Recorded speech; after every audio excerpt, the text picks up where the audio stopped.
오늘 하나님께서 우리에게 주신 말씀은 민수기 14장 1절에서 10절까지입니다. 민수기 14장 1절에서 10절까지 찾으셔서 함께 교독하겠습니다. 제가 먼저 1절 봉독합니다. 온 회중이 소리를 높여 부르짖으며 백성이 밤새도록 통곡하였더라.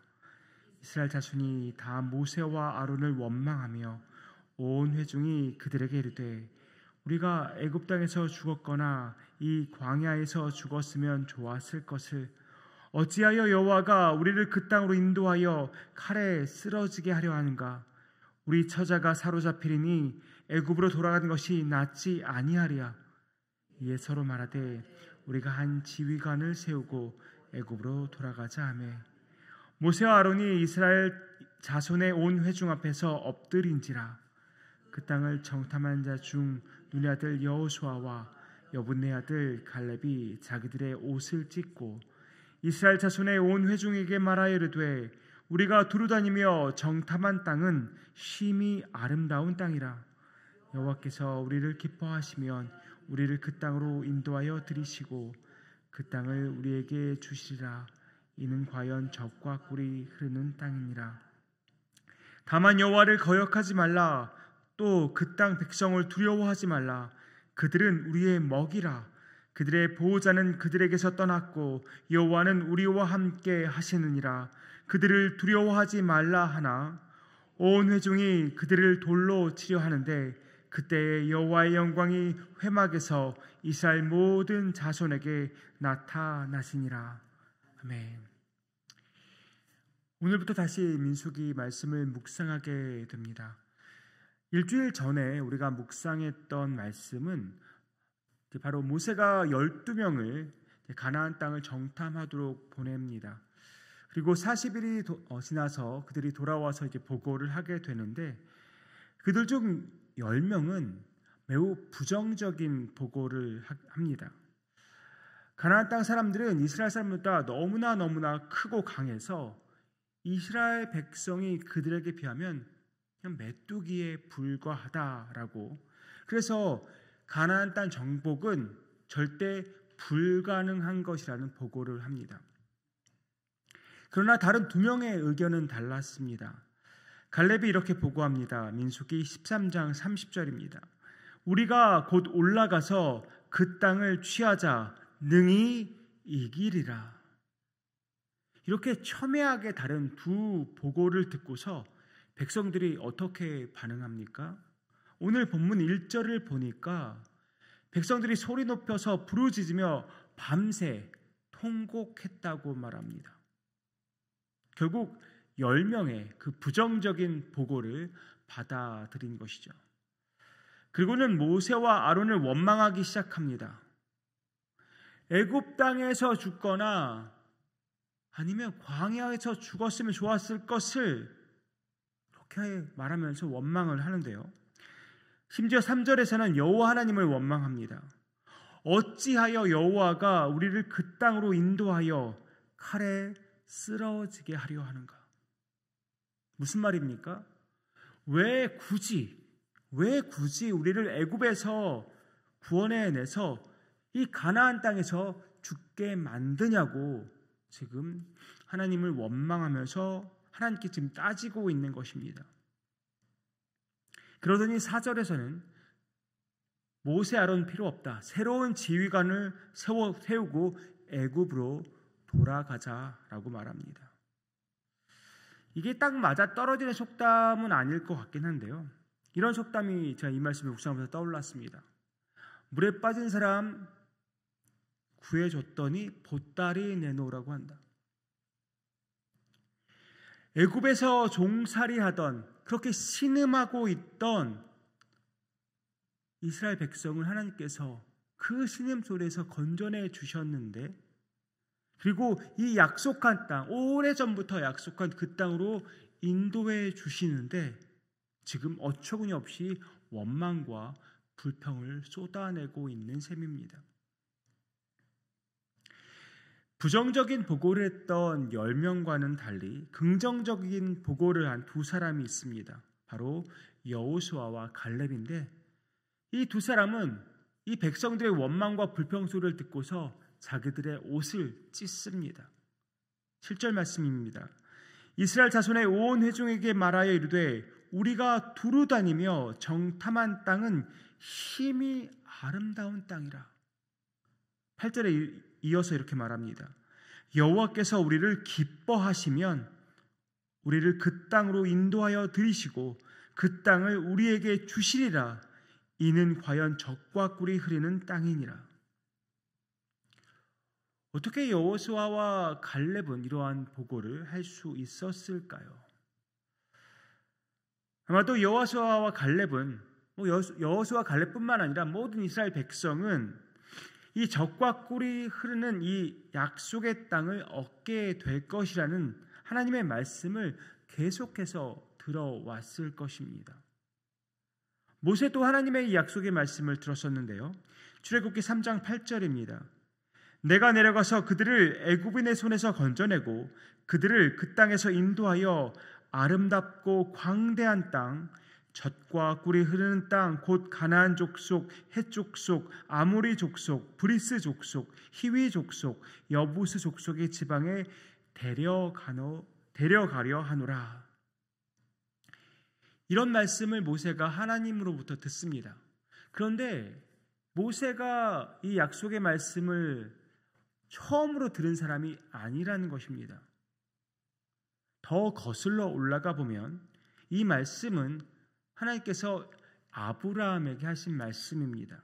창세기 15장 18절에서 11절입니다. 그날에 여호와께서 아브라함과 더불어 언약을 세워 이르시되 내가 이 땅을 애굽 강에서부터 그 큰 강 유브라데까지 내 자손에게 주노니 곧 겐 족속과 그니스 족속과 감무 족속과 헷 족속과 브리스 족속과 르바 족속과 아모리 족속과 가나안 족속과 기르가스 족속과 여부스 족속의 땅이니라 하셨더라. 이렇게 젖과 꿀이 흐르는 가나안 땅으로 들어가는 것은 아주 오래전부터 하나님과 아브라함이 맺은 언약의 말씀입니다. 이스라엘 백성은 대대로 이 약속의 말씀을 들으면서 자랐을 것입니다. 애굽에서 종살이할 동안 이 말씀을 잊어버렸을지도 모르겠습니다. 하지만 하나님께서는 모세를 통해서 이 약속의 말씀을 다시 한번 재확인시켜 주셨습니다. 그리고 이스라엘 백성을 출애굽시켜서 약속의 땅, 젖과 꿀이 흐르는 가나안 땅으로 인도하신 것입니다. 아브라함에게 하신 언약의 말씀, 모세를 통해 재확인시켜 주신 그 언약의 말씀을 여호수아와 갈렙은 굳게 신뢰했던 것이죠. 그렇기 때문에 오늘 본문의 말씀처럼 당당하게 말할 수 있었던 것입니다. 사실 여호수아와 갈렙도 다른 10명의 정탐꾼처럼 일반 사람입니다. 왜 거대하고 강한 그들의 모습이 그들 눈에 보이지 않았겠습니까? 그들이 봐도 이스라엘 백성은 메뚜기처럼 보였을 것입니다. 그러나 하나님께서 하신 그 약속의 말씀이 있기 때문에, 그리고 그 말씀을 그들이 신뢰했기 때문에 그들은 긍정적인 보고를 할 수 있었던 것입니다. 그러면서 9절에서 믿음의 선포를 이어나갑니다. 제가 세 번역으로 9절을 읽어드립니다. 다만 여러분은 주님을 거역하지만 마십시오. 여러분은 그 땅 백성을 두려워하지 마십시오. 그들은 우리의 밥입니다. 그들의 방어력은 사라졌습니다. 주님께서 우리와 함께 계시니 그들을 두려워하지 마십시오. 하나님의 약속을 신뢰하면 두려움도 사라집니다. 그들에 비하면 우리는 메뚜기 같아 보이지만 하나님이 함께 하시기에 그들은 우리의 밥이 되는 것입니다. 긍정적인 근거를 내 안에서 찾거나 아니면 다른 사람에게서 찾거나 아니면 다른 어떤 것에서 찾으면 실망할 수밖에 없습니다. 당연하지 않습니까? 세상의 어느 누구가 세상의 그 무엇이 완벽하고 완전하겠습니까? 그러나 우리가 믿는 하나님은 다르십니다. 우리가 믿는 하나님은 전지전능한 분이십니다. 모든 것을 아시고 모든 것을 하실 수 있는 분이십니다. 하나님께는 불가능이 없습니다. 또 한 번 하신 그 말씀, 그 약속의 말씀은 반드시 성실하고 신실하게 지키시는 분이십니다. 그런 하나님을 그들이 신뢰했기 때문에 모두가 부정적인 말을 해도 긍정적으로 말할 수 있었던 것입니다. 과거에 어떠했든 누가 뭐라고 말하든 중요한 것은 하나님의 마음이고 하나님의 뜻과 계획입니다. 하나님께서 그렇게 하시기로 했으면 그렇게 되는 것입니다. 하나님이 기뻐하시는 일이라면 반드시 이루어집니다. 상황 파악을 잘하는 것 너무나 중요하죠. 그리고 계산을 잘하는 것 너무나 필요한 일입니다. 그러나 모든 상황을 초월해서 그리고 인간의 모든 계산을 뛰어넘어서 계신 분이 우리가 믿는 하나님이십니다. 우리의 짧은 생각, 그 어설픈 판단으로 하나님의 능력을 제한하면 안 되는 것입니다. 하나님의 말씀을 신뢰하지 않고 하나님의 약속을 의지하지 않고 내리는 결정은 그것이 객관적으로 보일 수 있습니다. 객관적으로 맞아 보일 수 있고 또 계산 결과 옳은 것처럼 보일 수 있지만 결코 바른 결정은 아닙니다. 세상적인 기준과 또 세상적인 방법으로 우리가 사역을 하고 신앙생활을 한다면 세상 사람들과 다를 게 무엇이 있겠습니까? 믿는 사람이라면 우리가 믿는 사람이라면 주를 신뢰해야 하고 또 믿음의 선택을 해야 합니다. 그리고 믿음으로 선택했다면 믿음으로 행동에 옮겨야 하는 것입니다. 그렇게 여호수아와 갈렙이 믿음의 호소를 했는데 백성들의 반응이 어떠했습니까? 10절을 보니까 여호수아와 갈렙을 돌로 치려 하고 있습니다. 여호수아와 갈렙을 돌로 치려 하는 이 모습 혹 우리의 모습은 아닙니까? 전능하신 하나님을 신뢰하고 하나님의 말씀에 순종하는 사람들을 향해서 세상 물정 모르고 헛꿈꾸는 사람이라고 손가락질하고 있는 것이 혹시 우리 자신 아닙니까? 사랑하는 성도님들, 우리 판단의 근거는 무엇이 되어야 하겠습니까? 우리 눈에 보이는 것입니까?